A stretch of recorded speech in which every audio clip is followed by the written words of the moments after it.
अशोक सज्जनहार साहब, ये क्या इशारा है? और डेमोक्रेसी की बात करने वाला जो मुल्क है, वहां ये हो क्या रहा है? देखिए, मैं तो ये समझता हूं दिनेश, जो ये तो सब ऑप्टिक्स है, क्योंकि डोनाल्ड ट्रंप बहुत he is a bad loser. उन्होंने ये कहा था and he can't withstand humiliation, जो उनको ऐसे तिरस्कार मिल रहा है जो वो हार गए हैं।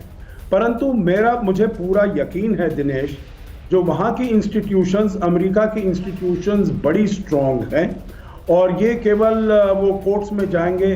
बहुत सारे कोर्ट्स में उनके जो केसेस हैं अभी उनको रिजेक्ट कर दिया गया है, बाहर फेंक दिया गया है। और जहां तक आप कहते हैं ये तख्ता पलट की, मैं इसको बिल्कुल भी नहीं मानता हूं, कोई पॉसिबिलिटी ही नहीं है तख्ता पलट में। आपको एक चीज बताऊं, मार्क एस्पर का मैं मानता हूं जो उनको हटा दिया गया है, पर उनको हटाया गया है क्योंकि बहुत देर से वो राष्ट्रपति ट्रंप के जो पोजीशंस हैं उसको सपोर्ट नहीं कर रहे थे।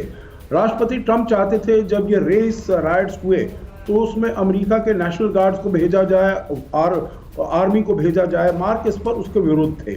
और देखिए, पहले भी उनके जिम मैटिस जो थे डिफेंस सेक्रेटरी, उनको भी उन्होंने पॉलिसी की वजह से उनको हटा दिया है।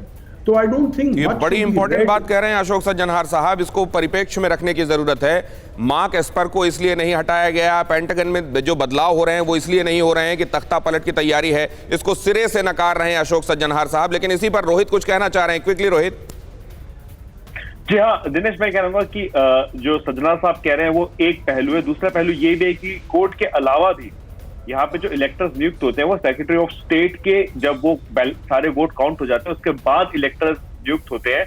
एक यहाँ पे एक और चर्चा ये चल रही है कि ट्रंप के जो एडमिनिस्ट्रेशन है उसमें ये कोशिश की जाएगी कि ये सेक्रेटरी ऑफ स्टेट जो है इन बैलेट्स, इन रिजल्ट्स को वेरीफाई ना करें और रिपब्लिकन जो पार्टीज है, रिपब्लिकन पार्टी जहां जिन जिन स्टेट्स में पावर में है वहां पे इलेक्टर्स जो होंगे वो रिपब्लिकन होंगे, जो आखिरी में चल के इलेक्टोरल कॉलेज की जो वोटिंग होती है उसमें कहीं ना कहीं उलटफेर करके राष्ट्रपति ट्रंप के नाम पे वोट डाल दे। तो यहाँ पे अब ये दोनों पर्सपेक्टिव हमारे सामने है। एक पहलू रोहित ने जो बताया वो हमारे सामने है, अशोक सज्जनहार साहब ने जो बताया वो हमारे सामने है। कमर आगा साहब अपने नजरिए के साथ जुड़ रहे हैं। कमर आगा साहब, आपको क्या दिखाई दे रहा है?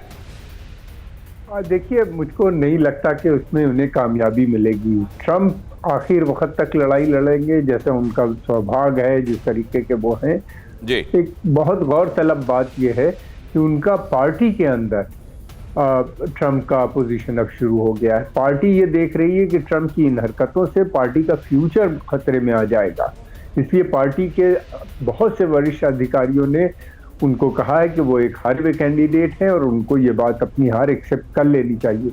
मैं समझता हूँ अभी 10-20 दिन तक वो जरूर इस तरह के ड्रामे कर सकते हैं, इससे ज्यादा बहुत मुश्किल होगी। कमर आगा साहब ने भी वही बात कही जो कही अशोक सज्जनहार साहब ने प्रकारांतर से, कि वो बैड लूजर हैं, उनको ये एक्सेप्ट ही नहीं कर पा रहे हैं, वो ये स्वीकार ही नहीं कर पा रहे हैं कि वो हार गए हैं, इसीलिए प्रेसिडेंशियल मेंशन में खुद को बंद किए हुए हैं। वेटरन्स डे पर जब सामने आए तो ये उम्मीद की जा रही थी कि वो स्वीकारेंगे हम नए राष्ट्रपति को, लेकिन ये भी उन्होंने, जो कि परंपरा रही है, उसके विरुद्ध जाकर किया। होने क्या वाला है?